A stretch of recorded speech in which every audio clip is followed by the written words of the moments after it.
직분자 임명식이 있는데요. 직분자 세미나라고 생각하시고 오늘 말씀을 좀 들었으면 좋겠습니다. 원래 직분자 임명식을 하면 오늘은 서리 집사만 하지만 원래는 교사도 하고 구역장도 하고 또 남녀 선교회 회장도 이렇게 임명식을 합니다. 올해 기회가 되면 내년부터는 그렇게 했으면 좋겠고요. 오늘은 서리 집사만 하는데 저희 교단에는 권찰이라는 직분이 있었습니다. 이 직분은 담임 목사가 임명을 해가지고요 신방하고 봉사하는 직분이었습니다. 또 구역장을 돕는 역할을 했는데 개정된 교단 헌법, 그러니까 2021년도에 사라졌어요. 그렇지만 그동안 저는 계속 권찰 직분을 뒀던 이유가 있습니다. 우리 교회 몇 가지 사례가 있었는데 오늘 말씀은 그 속담 중에 벽을 치면 대들보가 울린다는 속담이 있어요. 벽을 치면 기둥이 울린대요. 그러니까 제가 벽을 칠 때니까 기둥들이 잘 울리시길 바랍니다.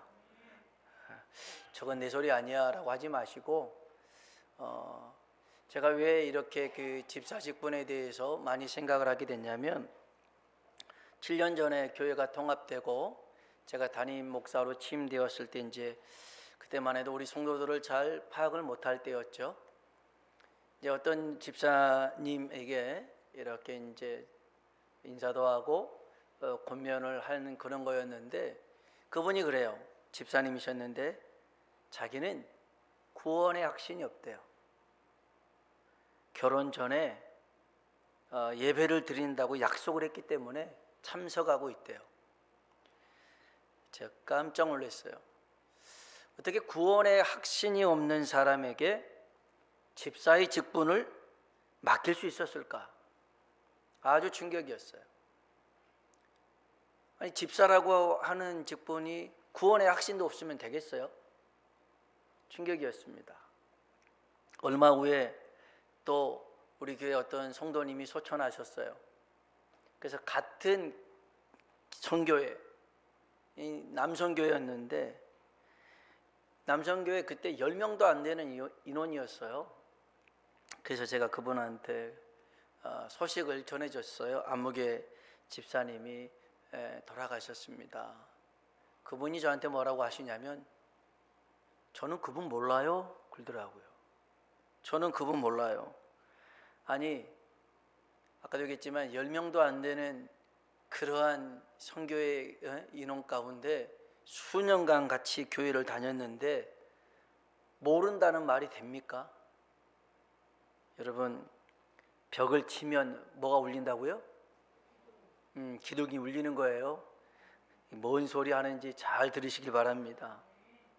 여러분 연로에서 기억력이 나빠서 그 안면 인식 장애가 있어가지고 사람과 이름을 잘 기억 못할 수 있어요.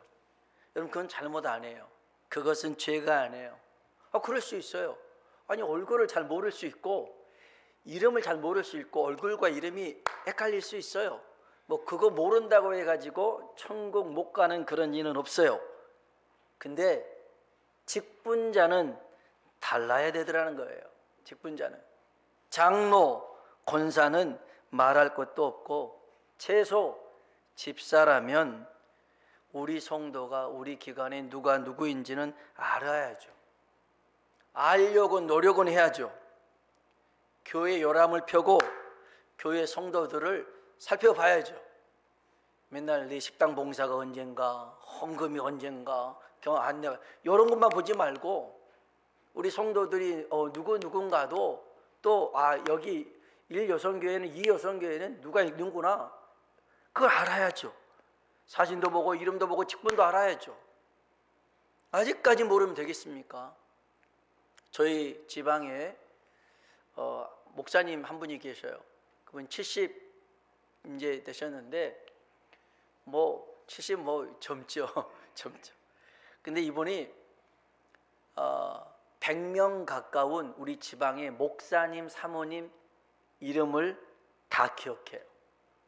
저도 우리 지방에 이제 임원 생활을 6년째 하고 있는데 총무로 이제 하다 보니까 목사님, 사모님 이름까지 다 알고 있어요. 그런데 이 목사님은 그 교회 부교육자들 이름까지 다 알고 있어요. 심지어 그 목사님 자녀들 이름까지 다 알고 있어요. 우리 애들 이름도 알고 계셔요. 평원이 시온이라고 알고 있어요. 그래서 이분이 기억력이 대단히 좋은갑다. 아니요, 이분은 그 사람들의 이름을 매일 이름을 불러가면서 기도하시는 목사님이셨어요. 그 기도 노트에 다 있어요. 그래서 그 사람들 이름을 불러가면서 기도하시더라는 거예요. 사랑하는 성도 여러분, 오늘 나는 직분 받았으니까, 나는 장로고 권사고 안수집사고 집사를 받았으니까 라고 생각하지 마시고, 오늘 이 말씀을 통해서 정말 우리 자신을 돌아보고 새롭게 하는 시간 되길 주의 이름으로 축복합니다. 하나님이 일하는 직분자, 사명자, 일꾼에게 기억해야 될 단어가 하나 있어요. 그건 우리라는 단어인데 이것을 한자어로 같을 동자입니다. 같을 동. 그래서 동역하는 거예요. 하나님의 직분자, 하나님 일하는 일꾼들은요, 동역하는 겁니다. 같이 일하는 거죠. 혼자 하는 게 아닙니다. 동역입니다. 그 다음에 동행하는 겁니다. 같이 가야 됩니다. 혼자 가서는 안 돼요. 그리고 동거해야 됩니다. 같은 교회에서 함께 해야 됩니다. 아모스 3장 3절에는 이런 말씀이 있어요. 같이 한번 읽어봅시다. 두 사람이 뜻이 같지 않는데, 아멘, 뜻이 같아야 동행하겠다는 말씀이죠. 그리고 우리가 가는 길은 뜻이 같아야 되는데 어떤 뜻이냐? 하나님의 뜻을 이루기 위함인 줄로 믿습니다. 여러분, 하나님은 일을 맡기실 때에 감당할 수 있는 능력도 주신 줄로 믿습니다. 아무 대책 없이 일을 맡기지 않아요. 우리가 가진 재능이나 어떤 능력 가지고 혼자 고군분투하라 하지 않았었어요. 하나님이 우리에게 능력을 주셨는데 그 능력이 뭐냐? 하나님이 우리와 함께 하시는 것입니다. 천지 만물을 창조하신 하나님, 모든 것을 능히 할 수 있는 전능하신 하나님, 이 하나님이 우리 아버지가 되시어 우리와 동행하신 줄로 믿습니다. 하나님이 출애굽을 하기 위해서 모세를 불렀습니다. 그리고 모세에게 능력을 주셨는데 어떤 능력 주셨느냐? 출애굽기 3장 11절 12절입니다. 읽어볼까요? 모세가 하나님께 아뢰되 내가 누구이기에 바로에게 가며 이스라엘 자손을 애굽에서 인도하여 내리까? 하나님이 이르시되 내가 반드시 너와 함께 있으리라. 내가 그 백성을 애굽에서 인도하여 낸 후에 이 산에서 하나님을 섬기리니 이것이 내가 너를 보낸 증거니라. 아멘, 아멘. 여러분, 출애굽은요, 모세가 할 수 있었던 일이 아닙니다. 감당할 수 없어요. 그러나 하나님은 할 수 있는 줄로 믿습니다. 그 하나님이 모세와 반드시 함께 하겠노라고 말씀하셨죠. 그래서 그 일을 해냅니다. 또한 가나안 땅을 정복하기 위해서 하나님이 여호수아를 부르십니다. 그리고 여호수아에게 주셨던 능력이 있습니다. 여호수아 1장 5절 6절 볼까요? 읽어봅니다. 내 평생에 너를 능히 대적할 자가 없으리니 모세와 함께 있었던 것 같이 너와 함께 있을 것임이니라. 내가 너를 떠나지 아니하며 버리지 아니하리니 강하고 담대하라. 너는 내가 그들의 조상에게 맹세하여 그들에게 주리라 한 땅을 이 백성에게 차지하게 하리라. 아멘, 아멘. 내 평생에 너를 능히 대적할 자가 없을 것이다. 내가 모세와 함께 했던 것처럼 너와 함께 할 것이다. 너를 버리지 아니할 것이다. 너를 떠나지 아니할 것이다. 할렐루야. 이스라엘 백성들이요, 가나안 땅에 들어가는데 제일 먼저 만난 장애물은 요단강이었어요. 이때 이 요단강이 범람했습니다. 그래서 그 언덕 둔덕을 넘어버렸어요, 물이. 그러니까 이 또 그렇게 물이 갑자기 많다 보니까 거센 급류에 건널 수가 없었습니다. 근데 하나님이 제사장에게 언약궤를 매라고 합니다. 그리고 이스라엘 백성 앞장서서 요단강을 건너라는 겁니다. 지금 이거 가면 빠져 죽을 판인데 하나님이 제사장 보고 앞장서라, 언약궤를 메고 앞장서라는 겁니다. 그래서 순종했죠. 제사장들은 언약궤를 메고 그 요단강의 강물에 물이 잠기는 순간에 물줄기가 줄어들기 시작합니다. 그리고 물이 딱 멈춰버렸어요. 그래서 이스라엘 백성들이 건너가게 되는데, 성경 볼까요? 여호수아 3장 13절입니다. 읽어봅시다. 온 땅의 주 여호와의 궤를 맨 제사장들의 발바닥이 요단물을 밟고 멈추면 요단물 곧 위에서부터 흘러내리던 물이 끊어지고, 아멘. 그렇게 거세게 흘러내렸던 이 요단 강물이 딱 끊어지고 한 곳에 다 멈춰 있더라는 거. 이게 가능합니까? 아니, 그 홍해를 건널 때도 하나님이 양쪽 벽을 만드셨잖아요. 그래서 이스라엘 백성 건너게 하셨잖아요.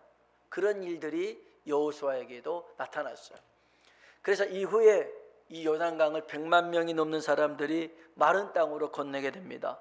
건넌 후에는요, 다시 거센 급류가 요단강을 덮치게 됩니다. 이렇게 해냈어요. 또 그 가나안 땅에 들어가려면 여리고성을 함락해야 되는데 이 여리고성이 장난 아니거든요. 굉장히 견고한 성입니다. 이 성벽이 탱크가 지나갈 정도로 굉장히 넓은 성벽을 가지고 있습니다. 그래서 쉽사리 함락할 수 없는 것인데 하나님이 말씀합니다. 너네들 이 여리고성을 하루에 한 바퀴씩 돌아라. 돌 때 입 다물고 돌아라.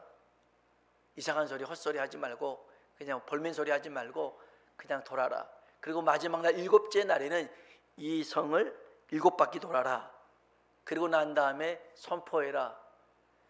그 밑에 주님이 계십니까? 친구들 여보세요? 어디 도라고? 야야야 우리 어디 돌자고? 어딜 돌아야 돼 우리? 다 같이 돌자. 동네 한 바퀴인가요? 봐요. 저를 봐요. 너무 주님을 밑에서 뜨겁게 만나는데 한번 따라합시다. 여리고성아 무너질지어다. 아멘. 그렇게 하루에 한 바퀴씩 마지막 7바퀴 돌고 난 다음에 여리고성아 무너질지어다 했더니 무너졌을까요? 안 무너졌을까요? 무너졌습니다. 여러분, 이게 가능한 일입니까? 절대 여호수아의 능력으로는 불가능한 일입니다. 그러나 하나님이 함께 하셨기 때문에 가능한 것인 줄로 믿습니다. 그래서 여러분, 직분자에게, 사역자에게 최고의 능력은 하나님이 함께하는 것입니다. 여러분, 이 직분을 잘 감당하잖아요. 하나님이 복을 주십니다. 특히 집사의 직분을 잘 감당하는 자에게 어떤 복을 주시느냐? 디모데전서 3장 13절 같이 한번 읽어볼까요? 집사의 직분을 잘한 자들은 아름다운 지위와 그리스도 예수 안에 있는 믿음의 큰 담력을 얻느니라. 아멘.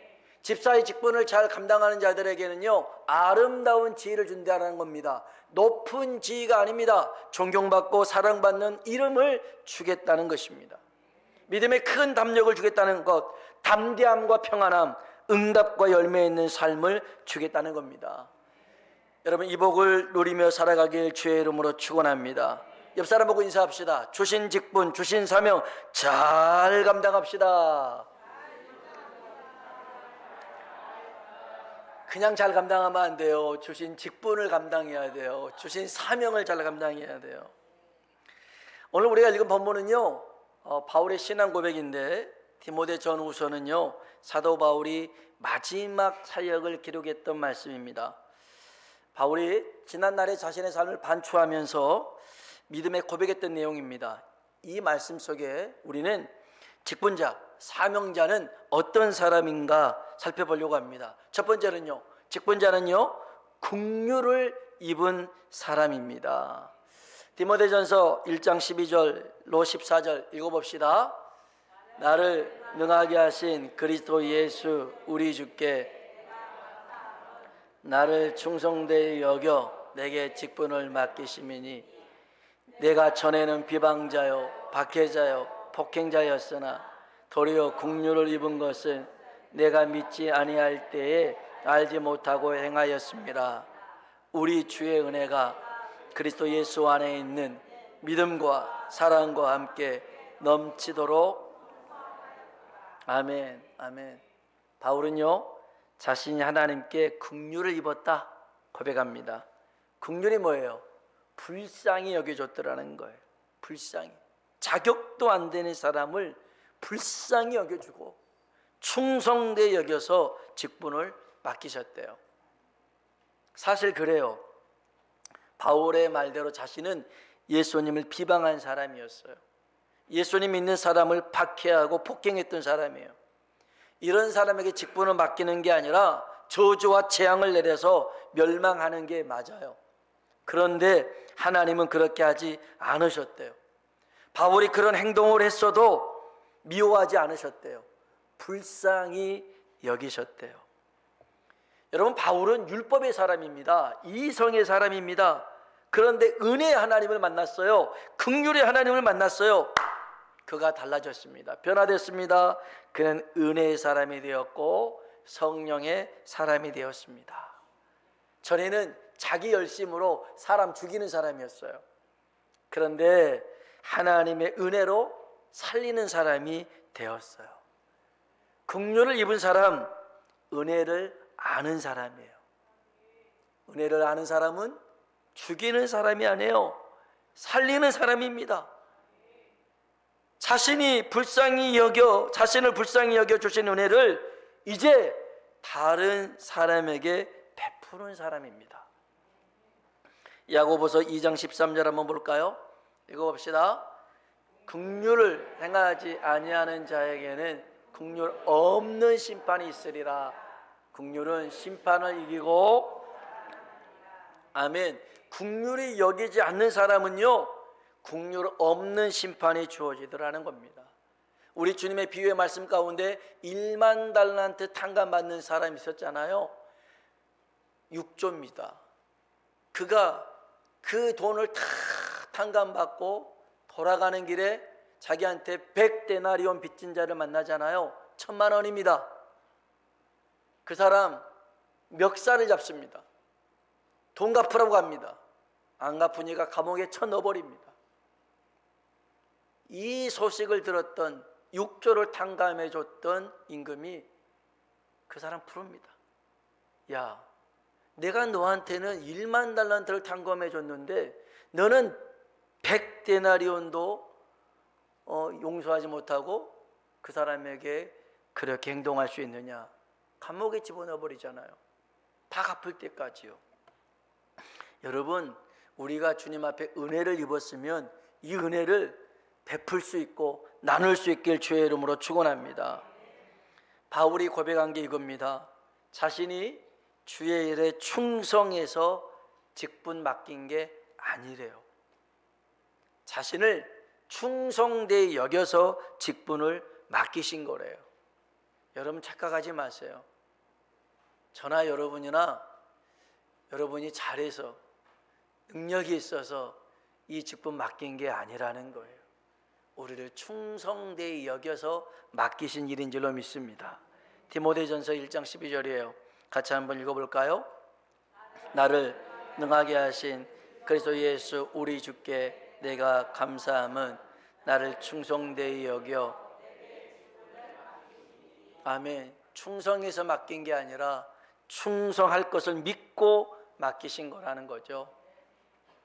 제가 직분자를 세울 때 몇 가지 기준이 있습니다. 첫 번째는 내 삶이 하나님의 것이라고 신앙 고백할 수 있어야 됩니다. 내 삶이 하나님의 것. 그래서 내 시간이 하나님이 주신 시간입니다. 신앙 고백할 수 있어야 돼요. 그게 주일 성수입니다. 내게 주신 물질이 하나님이 주신 겁니다. 고백할 수 있어야 돼요. 그게 11조입니다. 또 내 건강이 하나님이 주신 겁니다. 고백할 수 있어야 돼요. 그게 헌신하고 봉사하는 겁니다. 그리고 꾸준히 믿음 생활을 해야 됩니다. 예배의 자리, 기도의 자리가 있어야 됩니다.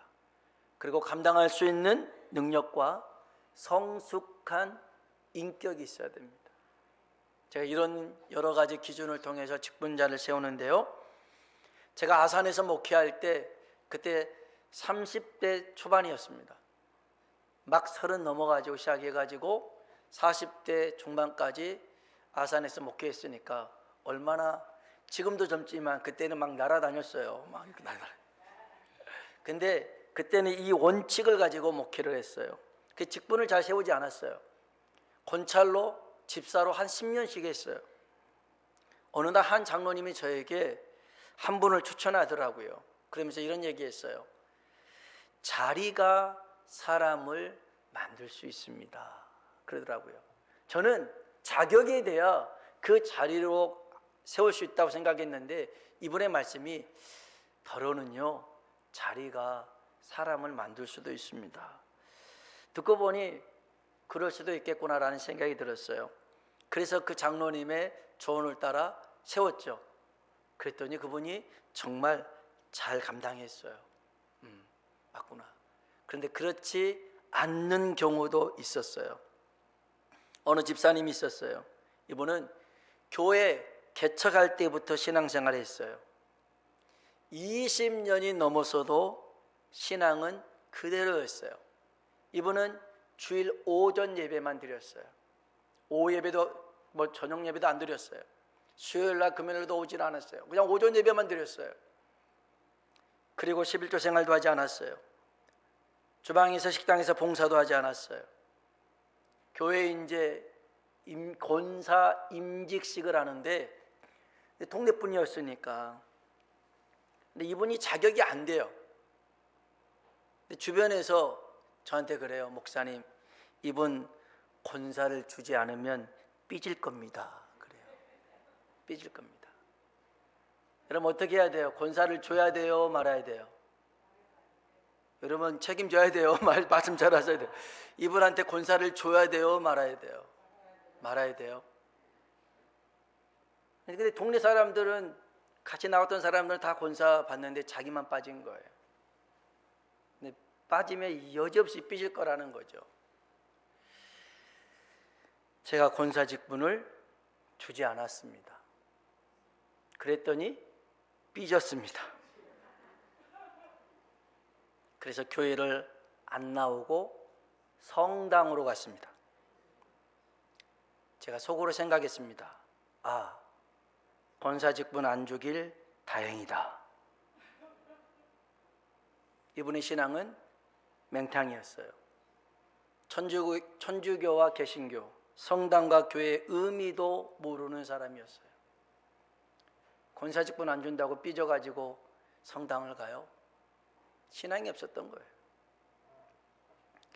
여러분, 충성, 한자의 뜻을 아십니까? 충, 가운데 중자와 마음 심자가 합쳐진 단어입니다. 충이 뭐예요? 마음 가운데. 성, 말씀 언과 이룰 성자가 합쳐진 겁니다. 말씀을 이루는 겁니다. 충성은 내 마음 가운데 말씀을 이루는 겁니다. 충성이 뭐예요? 내 마음 가운데 하나님의 말씀을 이루는 것, 말씀대로 순종하는 것이 충성인 줄로 믿습니다. 내 업적, 내 공로, 내 이름을 위해서 하는 일은 충성이 아닙니다. 그건 야망이고 욕망이고 교만이라 할 수 있습니다. 우리는 겸손히 하나님의 말씀, 뜻을 이루는 충성된 사람이 되길 주의 이름으로 축원합니다. 영국 런던 캔터베리 교회에 니콜라이라는 집사님이 있었습니다. 이분은요, 한 17살 때부터 어린 나이에 교회에 사찰이 되었어요. 평생 교회 청소를 하고 심부름을 하고 그랬습니다. 근데 자기가 하는 이 일은 허드렛 일이라고 생각하지 않았어요. 하나님이 내게 주신 일이라고 생각했어요. 그래서 맡은 일에 최선을 다해서 헌신을 했어요. 이 니콜라이 집사가 하는 일 중에 하나가 뭐냐면 시간에 맞춰서 교회 종탑에 종을 치는 거였어요. 예전에는 뭐 교회 종탑 있었잖아요. 뭐 종이 땡 쳤잖아요. 고일했어요. 이 양반이 교회 종을 얼마나 정확하게 쳤는지 그 시간 됐다가 땡땡 하고 또 그 시간 됐다가 땡땡 하고 얼마나 기가 막혔던지 런던 시민들이 종소리에 맞춰서 시계를 맞추곤 했었어요. 근데 이렇게 철저하게 그 맡겨진 일을 감당하는 모습에 두 아들이 있었는데 두 아들도 정말 그 어떤 이런 자기 관리들을 잘해서 캠브리지 대학하고 옥스퍼드 대학에 철학 교수가 되고 의학 교수가 되었어요. 이제 자녀들이 그렇게 잘 성장했으니까 아버지 보고 아버지 이제 그 일 그만두시죠. 이제 좀 편안하게 사시죠. 그랬더니 아니라는 거예요. 이 일은 하나님이 내게 맡겨주신 일이니까 끝까지 충성을 다해야 된다라는 거예요. 이제 이분이 노안이 됐어요. 임종이 가까웠어요. 누워있는데 이제 가족들은 이제 그 임종을 지켜보려고 하는데 갑자기 벌떡 일어난 거예요. 벌떡 일어나갖고는 잘 걷지도 못하면서 이렇게 어기적 걸으면서 어딜 가나 따라가 봤더니 그 종탑에 종을 치러 가고 있는 거예요. 그래서 기다렸다가 땡 치고 그러고 난 다음에 이분이 돌아가셨어요. 마지막까지 이분은 교회에 종을 쳤던 거였어요. 이 소식을 엘리자베스 1세 여왕이 들었어요. 그래서 영국 항실의 묘지에 별 볼 일 없는 이 니콜라스를 안장해 줬어요. 그리고 그 가족들을 귀족으로 대우해 줬어요. 한평생 그렇게 끝까지 충성했다고 했어요. 이 니콜라이 집사가 죽는 그날 런던의 모든 상가와 시민들이 하루 일하지 않았어요. 그 죽음을 애도하고 그날을 공휴일로 삼았더라는 거예요. 여러분, 충성된 사람 한 사람이 모든 사람에게 감동을 주잖아요. 여러분, 오늘 제가 목양 칼럼에도 썼지만 이번엔 나폴레옹 얘기했지만 우리 삶 가운데 나폴레옹이 찾아와 가지고 식당을 우리에게 주는 일, 여관을 주는 일은 없을지라도 하나님이 우리의 삶을 달아보십니다. 그리고 훗날 하나님이 갚아 주실 줄로 믿습니다. 그래서 여러분, 직분자들이 해야 될 것 충성하는 겁니다. 충성하는 거예요. 내 뜻을 이루는 것이 아니라 하나님의 뜻을 이루는 삶, 그런 삶을 살아가길 주의 이름으로 축원합니다. 두 번째 직분자는 어떤 사람인지 오후 예배 때 하겠습니다. 오전 예배 때는 여기까지만. 그래서 여러분 오후 예배까지 참석을 해야 직분자가 어떤 사람인가를 잘 알 수가 있습니다. 여러분, 오늘 저와 여러분이 여기까지 온 것은 하나님의 긍휼이 있었기에, 은혜가 있었기에 가능한 줄로 믿습니다. 그래서 여러분, 은혜를 입은 자는요, 은혜를 베풀며 살아야 됩니다. 은혜는 죽이는 것이 아니라 살리는 것입니다. 그리고 은혜를 입은 자가 해야 될 것은 충성입니다. 충성을 자기 뜻을 이루는 게 아니라 하나님의 뜻을 이루는 것, 이러한 삶을 살아가는 저와 여러분 되길 주의 이름으로 축원합니다. 기도하겠습니다.